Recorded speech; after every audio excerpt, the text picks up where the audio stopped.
70,000 कोटीचा घोटाळा करून नुसतं पान सुपारी नव्हे तर या महाराष्ट्राला चुना लावला तो अजितदादा पवारांनी।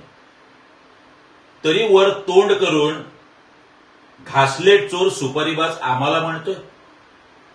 अहो, घरातील 2 सदस्य सलग 2 निवडणुकीत अजितदादांच्या घरातील सदस्य पराभूत झाले।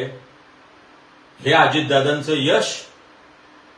तो सुनील तटकरे सुद्धा आता जे निवडून आले ते स्वतःच्या हिमतीवर निवडून आले। अजितदादांचं त्याच्यात काही कॉन्ट्रीब्युशन नाही। आदरणीय पवार साहेबांचा पक्ष चोरून रेगोट्या मारू नका। अजितदादांना हिम्मत असेल तर स्वतःचा पक्ष स्थापन करून 2 आमदार निवडून आणावेत। आम्ही मिशा कापून हातात देऊ घासलेट चोराच्या। नुसतं स्वतःच्या टी शर्टवर पेन लावणारा पावसाळी बेडूक लायकीत राहायचं।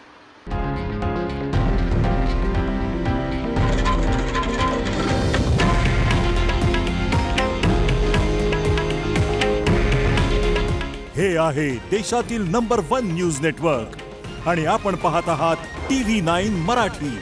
काळजी तुमची, हित महाराष्ट्राचं।